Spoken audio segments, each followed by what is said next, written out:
بسم اللہ الرحمن الرحیم۔ عزیزان محترم، آج کی اس مختصر سے نشست میں ہم اور آپ حضرت بندگی میاں شاہ نعمت مقراظ بدت رضی اللہ تعالیٰ عنہ کی سیرت سننے اور سنانے کی سعادت حاصل کریں گے۔ اللہ تعالیٰ گوئی کی اور حضرت کا صدقہ عطا فرمائے۔ کل ہم اسی عنوان کے تحت اس بات کو سمجھنے کی کوشش کی مہدی موعود علیہ السلام کے صدقے اور طفیل سے اللہ تعالیٰ نے آپ کو وہ مقام و مرتبہ عطا کیا اور جس کے ذریعے سے آپ نے بھی توبہ کی اور توبہ سے اس طرح رجوع ہوئے کہ پھر اس طرف آپ نے نہیں پلٹا اور دنیا کو پوری طرح سے آپ نے خیر بات کہہ دیا۔ پھر حقوق العباد میں جو کوتاہیاں آپ نے کی تھی، جن پر ظلم و زیادتی کی تھی، ان تمام سے آپ نے معافی طلب کی اور سب نے آپ کو معاف کر دیا۔ اور مہدی موعود علیہ السلام کی اس تعلیمات پر آپ جب تک بحیات رہے اس پر پوری طرح سے کاربند رہے اور پوری طرح سے اس پر آپ جو ہے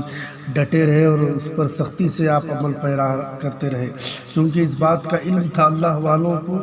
اللہ کی رضا کے وہ راز و نیاز کا علم ہوتا ہے۔ اس بات کا آپ کو بخوبی علم ہو گیا تھا اور یہ بات یاد رکھنی چاہیے، ہماری عبادت اللہ کی رضا کے لیے، اللہ کے لیے ہی۔ یہ جنت یہ سب جو ہے اللہ کی نعمتیں ہی، وہ اللہ خود عطا کرنا چاہے تو عطا کر سکتا ہے، لیکن ہماری نظر صرف اللہ کی رضا، اس کا قرب، اس کا دیدار ہے۔ جب اس کے رضا الہی کے خاطر ہم نماز پڑھتے ہیں، اپنا نفس کا حق ادا کرتے ہیں، تو اسی رضا الہی کے لیے مخلوق کے حقوق ادا کرتے ہیں۔ وہ مخلوق میں ہمارے رشتہ دار بھی ہیں، ہمسائے بھی ہیں، غلام اور محتاج بھی ہیں، یہ سارے جو ہیں ان کے حقوق ادا کرنا ہمارے پر لازمی ہے۔ اور اس بات کو بھی بخوبی جان لینا چاہیے کہ اللہ تعالیٰ تک جانے کے راستے میں، منزلوں میں، دنیا بھی ایک منزل ہے اور سب لوگ اس منزل کے مسافر ہیں، سب مسافر ہیں اور سب مسافروں کا مقصد اور ان کی منزل، سفر اور مقصد سفر ایک ہی ہے۔ جب ایک ہی ہو تو ان سب کو چاہیے کہ آپس میں الفت، اتحاد اور ایک دوسرے سے تعاون کا جذبہ ایک دوسرے میں موجود ہو اور ایک دوسرے کے حقوق کا خیال رکھے۔ یہی وہ چیز ہے عزیزان محترم جو ہمیں حقیقی اللہ کی رضا جو ہے، رضا الہی تک ہمیں پہنچا سکتی ہے، اس کا قرب تک ہمیں پہنچا سکتی ہے۔ جب مسافر منزل ایک ہے، راستہ ایک ہے، تو راستے میں سب ہے، تو ایک دوسرے کا خیال کرنا، ایک دوسرے کے دلوں میں محبت پیدا کرنا، یہ بھی شرط ایمان ہے۔ اور اسی لیے میں ایک حدیث بھی آپ کو بتاتا ہوا چلوں تاکہ آپ کو بات آسانی سے سمجھ میں آ سکے۔ حضرت عائشہ رضی اللہ عنہ فرماتی ہیں کہ رسول اکرم صلی اللہ علیہ وسلم نے فرمایا، اعمال ناموں کے 3 دفتر ہیں، 3 کتابیں۔ ایک دفتر تو ایسا ہے کہ اسے خدا تعالیٰ بخش دے گا، دوسرا وہ ہے جسے نہیں بخشے گا، تیسرا وہ ہے جس کی کوئی شے نہ چھوڑے گا۔ اب سوچنے والی بات ہے کہ 3 چیزیں ہیں، 3 دفتر ہیں۔ پہلا دفتر یہ جسے خدا بخش دے گا، وہ ہے جس میں بندے کو اپنی جان پر کیے ہوئے ظلم درج ہوتے ہیں، عبادتوں کے، ریاضتوں کے معاملے جو خدا اور بندے کے درمیان میں ہیں، یہ خدا چاہے تو یہ اس کا فضل ہو تو یہ اللہ بخش دے گا۔ دوسرا دفتر جسے اللہ بخشے گا نہیں، وہ مشرکوں کا ہے دفتر، جو غیروں کو خدا کا شریک بناتے ہیں، اور ایسوں کو اللہ تعالیٰ کبھی بھی نہیں بخشے گا جب تک کہ وہ اس سے توبہ نہ کریں۔ تیسرا دفتر وہ ہے جس کی کوئی چیز نہیں چھوڑی جائے گی۔ عزیزان محترم، تیسرا دفتر وہ ہے جس کی کوئی چیز، کوئی حرکت نہیں چھوڑی جائے گی۔ وہ بندوں کے باہمی ظلم ہیں جو ایک دوسرے پر کرتے ہیں۔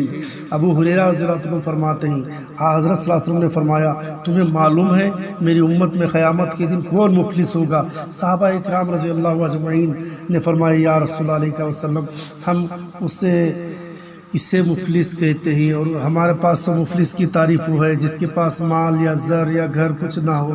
یہ ہمارے پاس اس کی تعریف ہے۔ اللہ کے رسول صلی اللہ علیہ وسلم فرماتے ہیں،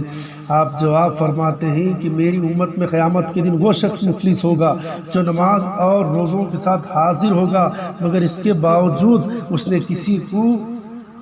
گالی دی ہوگی، کسی کا مال کھایا ہوگا، کسی کا خون کیا ہوگا، کسی کی دل آزاری کی ہوگی، تو ایسا شخص جو قیامت کے دن آئے گا تو اس کی سارے نیکیوں کا دفتر خالی کا خالی رہ جائے گا، کیونکہ وہ سارے نیکیاں جن پر وہ ظلم کیا تھا، جو مظلوم تھے، ان تمام کو اس کے وہ نیکیاں دے دی جائیں گی۔ انسان سوچتا ہے کہ میں نے نمازیں پڑھی ہیں، میں نے روزے رکھی ہیں، میں نے صدقات و خیرات کیے ہیں، میں نے حج کیے ہیں، یہ انسان ذام میں رہتا ہے، میں شب بیداری کرتا ہوں، میں ذکر کا پابند بھی ہوں، میں اپنے آپ کو برابر راسخ العقیدہ بھی کہتا ہوں، مگر عزیزان محترم اتنا کافی نہیں۔ اللہ کے نبی فرماتے ہیں یہ تو ہوا حقوق اللہ، اللہ کے حقوق، مگر حقوق العباد میں اگر انہیں کسی طریقے سے اگر اس نے کوتاہی کی ہے، کسی پر ظلم اور زیادتی کی ہے، کسی کی حق تلفی کی ہے، یہ ظالموں میں اس کا شمار ہوگا، اور مظلوموں کی اس وقت فریاد سنی جائے گی،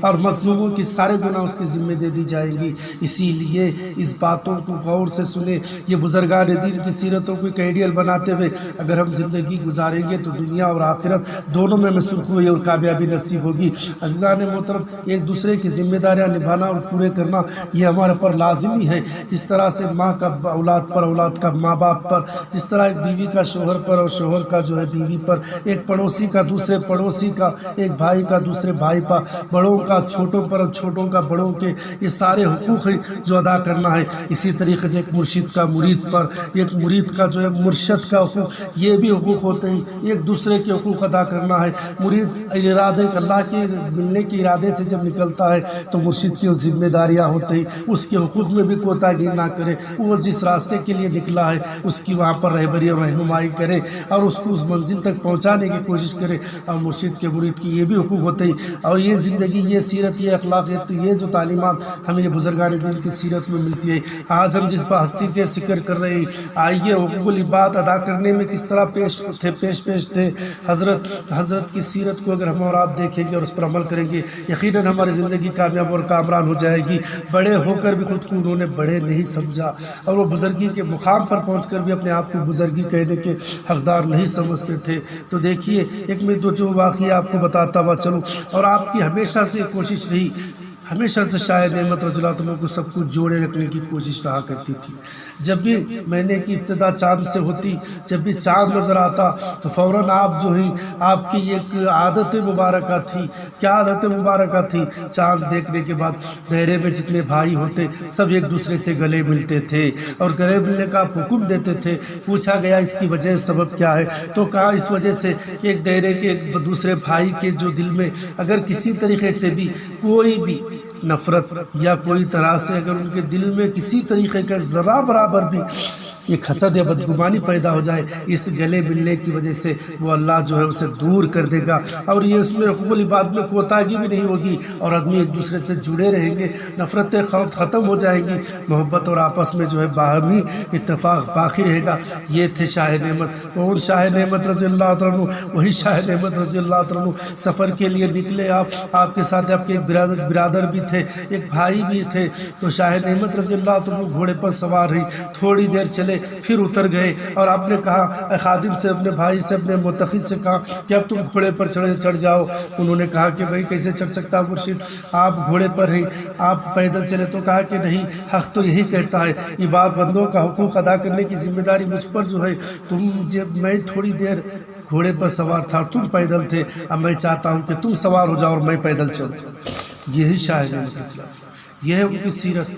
یہ ہے حقوق العباد میں کسی طرح کی آپ نے کوتاہی نہیں کی، کسی پر ظلم اور زیادتی نہیں، ہر ایک کی تکلیف اور غم میں برابر شریک رہے۔ کون شاہ نعمت؟ وہی شاہ نعمت رضی اللہ عنہ۔ حج سے واپس ہوئے، حج کی کیفیت و کئی واقعات درپیش ہوئے، ان موضوع پر عنوان پر آپ کو سمجھاؤں گا تو آپ کو سمجھ میں آئے گا۔ خیر، حج کے راستے میں آپ نے دیکھا آپ کے دائرے کے، آپ کے جو متقین مریدین، جو فقیر فقراء اکرام تھے، فاقے کی وجہ سے کمزور ہو گئی، علالت طاری ہو گئی ہے آپ پر۔ آپ نے کیفیت کو دیکھا، فوراً آپ نے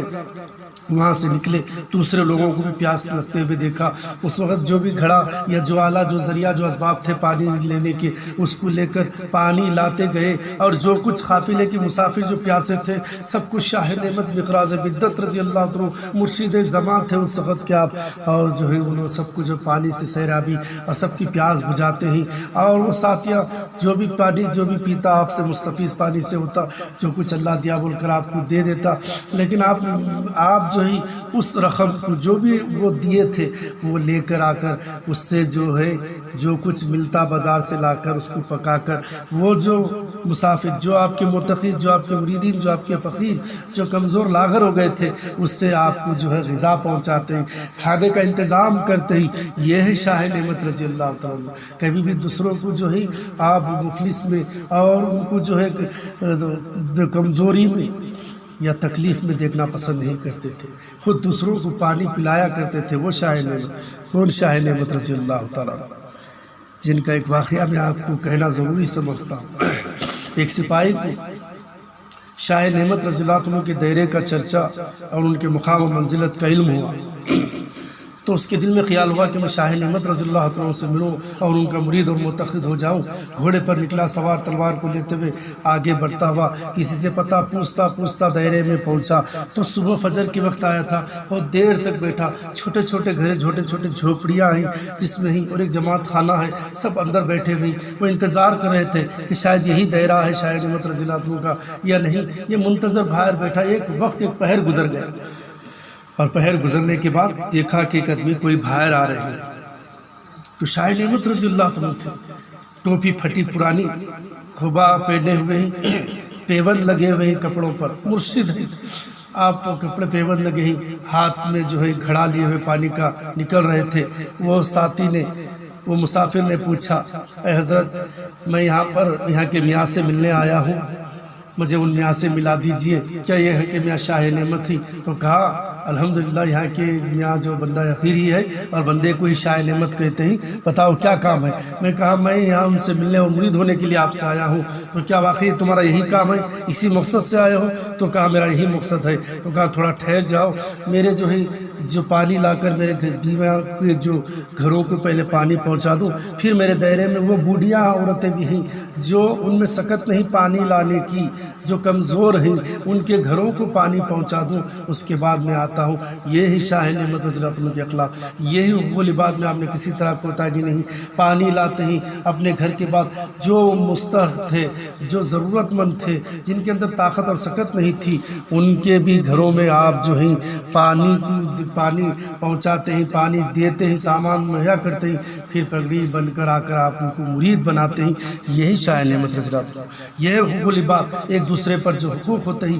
اس کے بغیر یاد رکھیے بخشش ممکن نہیں۔ سب نیکیاں رائے گاہ ہو جائیں گے اگر آپ کسی کی دل آزاری کریں گے، کسی کو تکلیف گالی گلوچ کریں گے۔ یہ ایسے چیزیں ہیں جو انسان کے اعمال کو حبیطہ کر دیں گے۔ جس طرح لکڑی آگ کو کھا جاتی ہے، اس طرح یہ ہمارے اعمال کو کھا جاتے ہیں۔ اسی طرح عبادت کرنا بڑی بات نہیں، عبادت کی حفاظت کرنا بڑی ہے۔ بس اللہ تعالیٰ شاہ نعمت مقراض بدت رضی اللہ عنہ کے صدقے سے ہمیں بھی وہ خاکساری و عاجزی ان کے ساری اللہ پیدا کر دے، اور ان کے صدقے طفیل سے اے اللہ جو کسی کی تکلیف کو نہیں دیکھتے تھے، آج بھی ہم تکلیف مصیبت میں قوم مہدویہ ہے، اے شاہ نعمت بندگی میں شاہ نعمت رضی اللہ عنہ، آپ تو دافع بلایات ہیں، آپ بھی ہم پر نظر کرم کیجئے، ہمارے تمام زمینی اور آسمانی بلاؤں سے ہمیں محفوظ کیجئے، اور ہمارے لیے دعا اور نظر کرم فرمائیے۔ وآخرت الحمدللہ رب العالمین۔